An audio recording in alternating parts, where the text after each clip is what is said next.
السلام عليكم، ازيكم؟ عاملين ايه؟ معاكم خلود زيان من قناة بلانر ادكت. والنهارده فيديو جديد. فيديو النهارده هيكون عن توعوي شوية. في ناس كتير قوي بتخلط ما بين الاجندة والبلانر اللي حلقات والبوليت جورنال ومش فاهمين الفرق بينهم كلهم.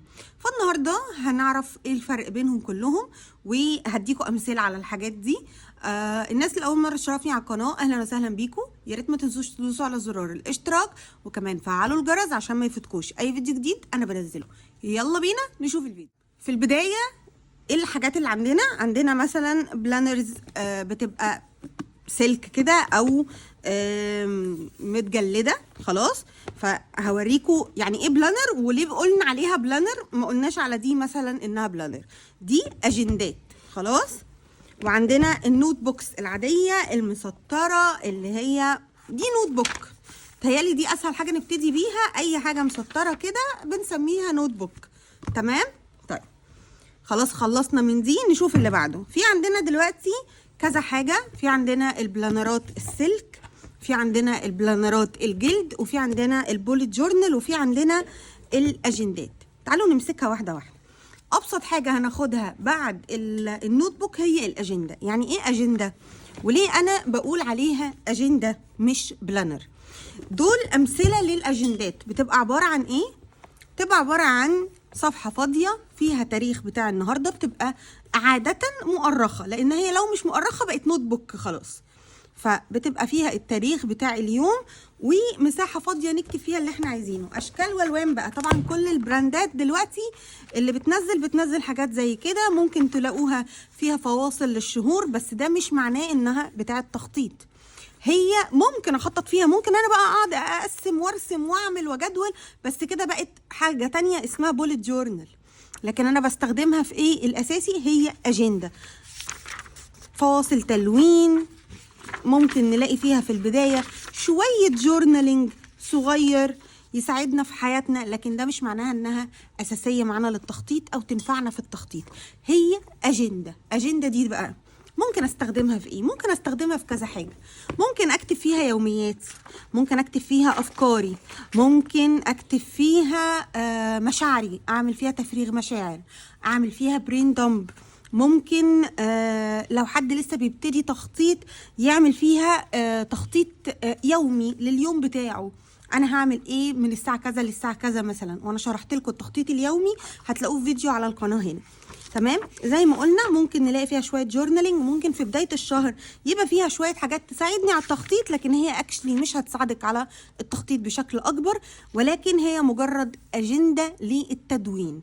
فانا بنصح بالنوع ده من الاجندات للتدوين. عندي افكار عايزه اكتبها، عايزه اطلع مشاعري، عايزه اجرب اخطط يومي، كل ده ينفع في الاجنده اليوميه، سواء بقى جبتها من سبيس، مفكره، نوتة، دفتر، اي براند انتوا عايزينه. تمام كده عرفنا الاجنده ايه هي. تعالوا بقى نشوف البلانر. طيب البلانر فيها كذا نوع. في مثلا عندنا النوع اللي زي ده بيبقى بسلك، دي مثلا من براند فايلوت ايف. طيب ليه قلت عليها بقى بلانر؟ تعالوا نشوف. في بداية كل شهر عندك تقسيم يعني للتخطيط بتاعك. تعرفي ايه هي الاهداف بتاعت الشهر بتاعتك، المهام بتاعتك هي ايه، مصروفاتك خلال الشهر هي ايه. متتبع للعادات، مش عادة واحدة، لا ده متتبع للعادات شهري. كل شهر هتلاقوا الصفحات دي صفحات فاضية. تخطيط للشهر كالكامل. عندك تخطيط أسبوعي، وهو ده اللي أنا بعرف أخطط بيه. يعني أشوف الأسبوع كامل قدامي عشان أبتدي أقسم المهام بتاعتي من مكان لمكان وانقلها، وأقعد أعمل تباديل وتوافيق في الجدول بتاعي علشان أعرف أخطط للأسبوع بتاعي بشكل صح. أي بلانر هيبقى فيها المكونات دي. تمام. هتلاقوا فيها طبعا الجزء الجورنالينج اللي في الاول ده مفيد، ليه معنى، مش مجرد حاجات هواياتك او اعياد ميلاد، لا ده فيها حاجات مهمه تساعدك فعلا على التخطيط.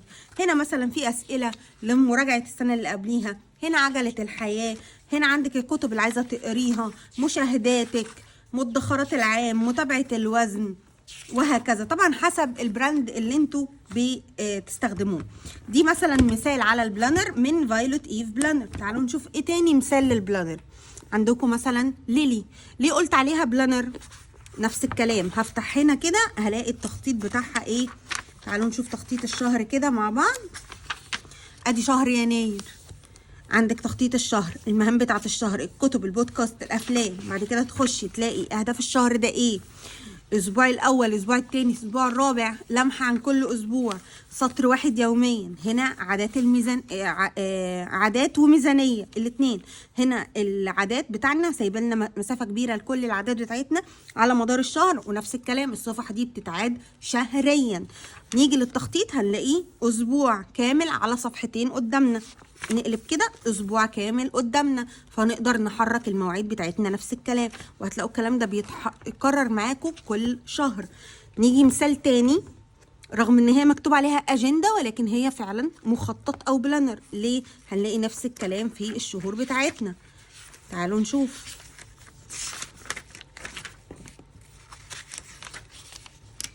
ده كده اهو، اول حاجه ادي الشهر اهو. هنا عندك المخطط بتاع الشهر عشان تحطي مواعيدك. هنا عامله لك جدول للاكل والمهام والمشتريات بتاعه الاسبوع. هنا تخطيط الشهر واهداف الشهر. هنا جدول للعادات. بعد كده ادي اسبوع قدام بعضه، هقدر ان انا اقسم المهام. نفس الكلام بيتكرر معانا كل شهر. فعشان كده الحاجات دي نقدر نقول عليها مخطط او بلانر، تقدر تساعدني في التخطيط لاهدافي. تمام. طيب في انواع تانية للبلانر يا خلود؟ في. تعالوا نشوف زي ايه. زي البلانر الجلد. طبعا الجلد اشكال والوان. هي بتتميز بايه؟ بتتميز بالحلقات دي. طيب انا بستخدمها في ايه؟ ان انا اقدر ان انا انقل الورق بتاعي فيها وازيد واحط ورق واشيل ورق، كل الكلام ده براحتي. نفس الكلام بيبقى عندنا الورق برضو في بداية الشهر بتاعنا بنقسمه التقسيمة اللي احنا عايزينها. وبعد كده الاسبوعين قدامي، الاسبوع الواحد قدامي على ورقتين.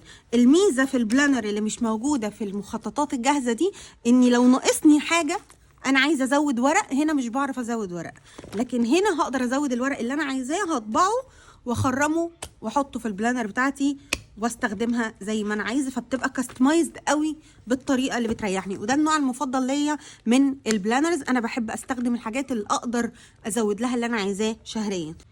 في كمان عندنا الترافل نوت بوك او الترافل بوك او الترافلر، يعني ليه اسماء كتير قوي.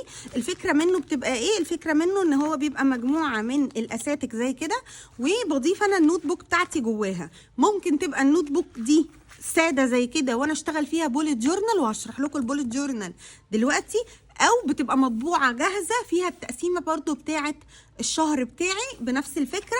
واعتقد اي كرافت كانت بتعمل الموضوع ده، بتنزله جاهز كده. الترافل نوت بوك فيها تخطيط نفسها يعني، وتقدروا بقى تغيروا الكفر ده في كل سنه وتحطوا فيه النوت بوكس اللي انتوا عايزينها، سواء ساده وانتوا تخططوا لها او متخططه جاهزه. ايه تاني من الانواع عندنا؟ الديسك باوند. الديسك باوند دي بتبقى مجرد حلقات زي كده، ينفع ان انا ازود لها ورق، لان الورق بتاعها بصوا، عايزه اوريكم حاجه فاضيه مثلا. بصوا الورق بتاعها سهل ان انا اشيله وسهل ان انا اركبه، وليها خرامات بتتباع وممكن احنا نخرمها برضو سهله. فدي بتبقى طريقتها، وصفحتين قدام بعض للتخطيط الاسبوعي بتاعي. الاسبوع بتاعي اهو على صفحتين واقدر اقسمه برضو، لكن ما بيبقاش فيها فواصل قوي من قدام، اللي هي الحاجه التخطيط اللي هي تخطيط الشهر بقى والعادات وكل الكلام ده، انا اللي ايه بزوده واحطه فيها. طيب ايه كمان؟ اخر نوع عندنا هنتكلم عنه هو البوليت جورنال. البوليت جورنال انا عملت لكم عنه سلسله السنه دي، تابعوها علشان تعرفوا تعملوا زيها وتستخدموها. عباره عن ايه؟ بيبقى نوت بوك فاضي، تمام، ممكن مربعات، ممكن منقط، ممكن يبقى مسطر عادي جدا، اي نوت بوك عندكم فاضي.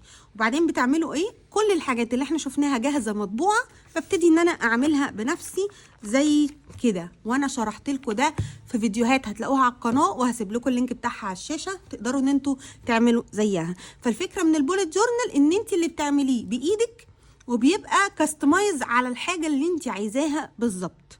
ده كده الفرق بين الاجنده والبلانر. البلانر الحلقات، الاجندات العاديه، النوت بوك العاديه.